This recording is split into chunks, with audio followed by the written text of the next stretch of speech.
Hey guys, it's me, Charlie. So today I'm doing these pieces of pork here. This is actually pork for sweet and sour, but I'm not going to be doing a sweet and sour. I'm actually going to be seasoning this, and I'm going to put it in my wok, and I'm going to do a nice sear on the meat so it'll have some nice color. Before putting your meat into the bowl here, don't forget to take your little maxi pads out because you don't want those in there. They don't really taste that good and they're a little chewy, so that's not very good. So what I'm going to be doing is putting some cumin, garlic, salt and pepper. I'm going to also put a little bit of the hot salt. You guys probably see that on one of my videos that I did before. And I think that's about it just for the first part of the seasoning. And then I'm going to later add a little bit more things to the meat here. I also marinate this in a little bit of vinegar to tenderize it and give a little acidity and kill any bacteria that's in there. So I'll see you guys in the next video. Alright, so what I'm going to do now is just chop this up just enough that I can have some good sized pieces to eat.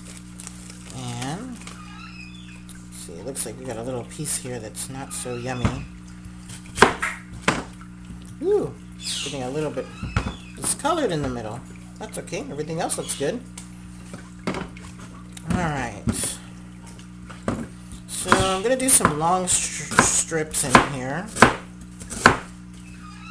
And I'm going to saute this right towards the end when everything is nice and cooked. And then I'm going to go ahead and add a little liquid to the pan so that way we can have some good tasting pieces of pork. So I'll show you guys that on the next video. Alright, so for the seasoning, I'm going to go ahead and add some of the chili powder. So I'm going to add a good amount of the chili powder because I want lots of color, I want lots of seasoning. And what I love about chili powder is that it has all of your ingredients already mixed in. The paprika, the salt and pepper, well not the salt, the pepper, the cayenne, cumin. Another thing I like to add is this hot salt. What hot salt is just some salt and a little heat to it. So I don't have very much of this left, so I'm just going to add the rest of this in there. What I'm doing, I'm seasoning this to taste, so there's no correct measures on this. You just want to be able to get a nice good coating on there. Now I'm going to be doing some black pepper. This is fresh ground black pepper. You can use either black pepper, white pepper, or you can use that peppercorn mix that has all the different chilies and little peppers and black pepper mixed together. And again, you just want to add enough in here to give a little bit of extra heat to it and taste. Alright, so that's good for now. I can always add a little later. And then the last part is some cumin. So I call this in Spanish comino. And I'm going to add just a little bit of this in there. I love the smell of cumin. I love the taste of it too. Alright, so I have some vinegar already added to this, and what I'm going to do now is just mix it up. And you can always add a little bit more seasoning if you need to. I might just add a little bit more of that chili powder in here. So I want this to have a nice good color on it. Actually, no, this looks good. I'm going to add a little chili powder later. So I love that raw taste of the chilies. Alright, let me wash my hands here. Okay, so what I'm going to do next is put this in the pan and give it a nice good sear. And then we're going to cook that for about 35 minutes. Alright, so I got my pork in the pan and I have it on high. And I'm going to go ahead and cook this just enough so I can give it a little sear on the outside, give it a little color. And then later on I will be adding my onions to this. So I'm making quite a bit. Now these are large sweet and sour pork tips, because look at the size of this one here. I mean, that's huge, so that actually could be chopped up, but we're not going to be doing sweet and sour. We're just going to be doing a sauteed pork that has a good caramelization on it, and it's going to be stovetop. And then I'll add some onions in there, and then I'll show you guys the next step. Alright, so the next step that I'm going to be making, or the next thing I'm going to be making is some rice. And what I'm going to be doing is I got 1 cup of long grain rice, and I'm going to be adding 2.5 cups of water. And to know if you have enough water in there, if you stick your finger in to the top of the rice and you have 1 inch or half an inch of water over your rice, you should have enough water for your rice. But you can always add a little bit of water to your rice if you want to. Now I'm going to be doing a flavored rice, so you can either use chicken flavored bouillon, or you can use the chicken flavored tomato bouillon. I'm going to be using the tomato one, and I have a little cube in here melted.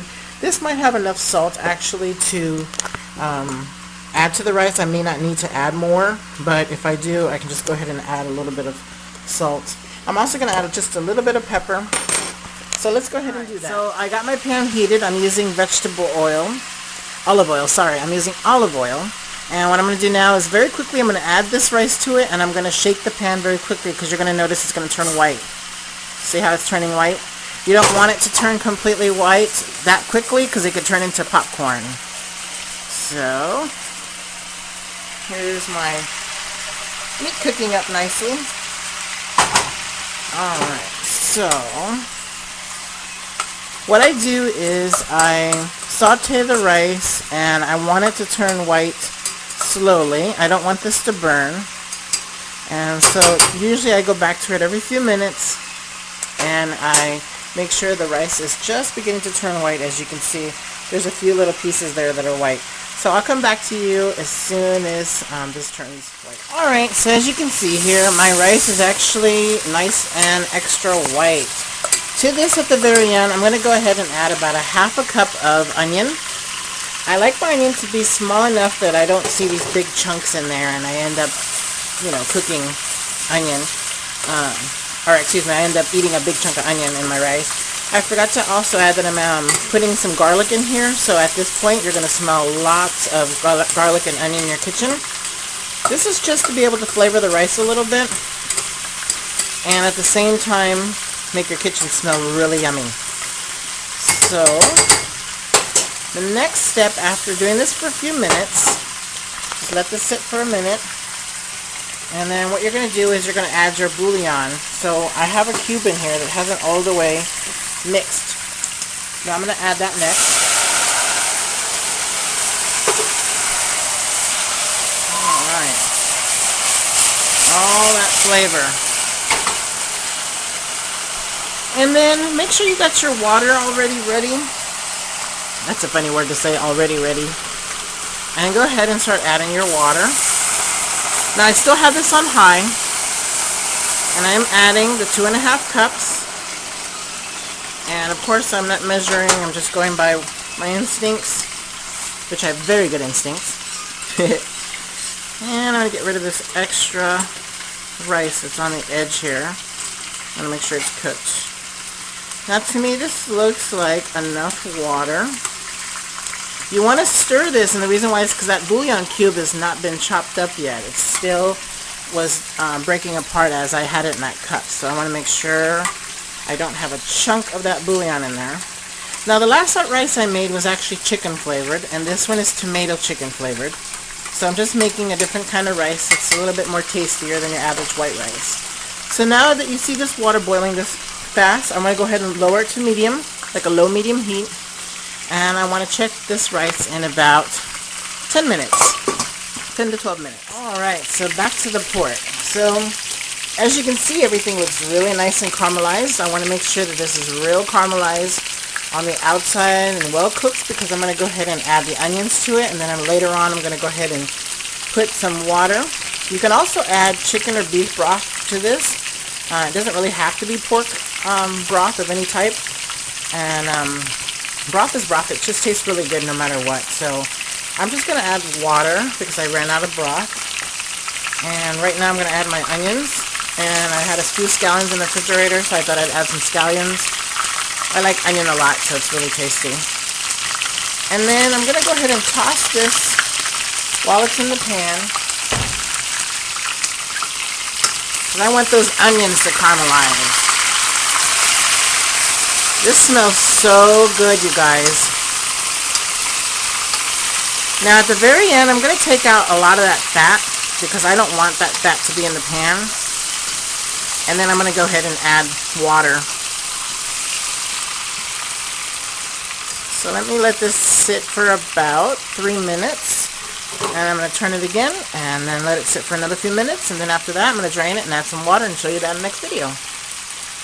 Oh, here's the rice almost done. Alright, so I've just drained all the excess fat, and I've probably got about a half a cup of fat out of that. The last part I'm going to do is add the salt, and the reason why I didn't add the salt in the beginning is because I didn't want to bring out too much of the moisture of the pork. So I'm adding the salt now, and add salt to taste. And now what I'm going to do is raise up the temperature to high, and I'm going to go ahead and start adding my water. I don't want to add too much in the beginning. Just enough to go up the sides of the meat here. Now by doing this next step, you've caramelized the meat, gave it some color, it looks really good, and now you're going to be bringing out the juices in this broth, and you're going to tenderize this meat. It's going to be very tender. So I would say the best method is to always, if you want to add some color to your meat, if you're doing like chicken soup, maybe go ahead and do some chunks of chicken and then do the same method that I did. And you don't have to add any seasoning if you don't want to. And then you can add it to your soup and you can have some color in your soup, but you don't have to. It's just an example. So I'll come right back and show you. Alright, so I want to show you guys what I do to see if the rice is almost done. When I take it off, I like to raise up the heat to high, and I like to listen to that crackling sound. Whew, lots of steam. Once you hear that cracking sound, then you know that all the moisture on the bottom is dehydrated. Then you go ahead and turn off your stove top, and you can see all the steam come up. At that point, go ahead and cover up your rice quickly. So let it sit. I would say about 15 minutes, but you don't have to worry about 15 minutes because we're making our pork here, and it's going to take about a half hour. I'm going to add some broccoli at the very end. I have some frozen broccoli. I don't have any fresh broccoli. I'm going to add some frozen broccoli to this, and then I'm going to go ahead and fluff up the rice. So let it steam up, and then once you come back to it, it should be completely cooked. I'll see you guys in the next video. Alright, so it's been about 35 minutes, and I have my pork. I've been adding a little bit of water as it starts to dehydrate, and I keep adding a little water so that way I'll have a nice amount of liquid. And what I'm going to do next is I'm going to let this cook just for a few more minutes. But while it's doing that, I want to show you the rice. So this is the rice. It's actually now nice and fluffy. So let me show you how fluffy it is. So you'll notice it kind of separates very nicely, and it just breaks apart. So this is not your typical sticky rice, and it's not your typical white rice. And I mixed it together to add all the onions into the rice because it tends to kind of sit on top. And that's going to be really nice once I plate this. So what I want to do next is I want to go ahead and add the broccoli to this delicious, delicious pork we have here. And go ahead and mix this in. Now this broccoli is frozen, so I want all of the juices that is in this broth or in this pork to mix in with the broccoli. And the broccoli is going to release a little bit of moisture because of the frozen broccoli. So I'm going to let this mix together, and I'm going to let this cook for about 2 minutes just like the way it is. I'm going to go ahead and turn it off, and I'm going to cover this up. And then I'll show you the final product of what this looks like on a plate. So I'll see you guys in the next video. Hey guys, it's me, Charlie. Alright, so here is the final product. I have my delicious, delicious, delicious pork. And I have that beautiful tasting rice. And put together, this actually came out so good. My kitchen smells super delicious. And this is what I'm going to have for dinner. So I've plated myself enough for two, but I'm hungry, and so are my little doggies. You could probably hear them walking around on the floor. Hey, Libby. Libby. Chico. Where is Duchess? There she is. You guys are hungry too, huh? And I don't know if you guys can see it, but I still have a lot left over for the next couple of nights. Alright, so don't forget to rate the video. Leave a comment if you like. definitely subscribe, and any suggestions, leave them behind, and I'll go ahead and see what I can do. And I'll see you guys on the next video.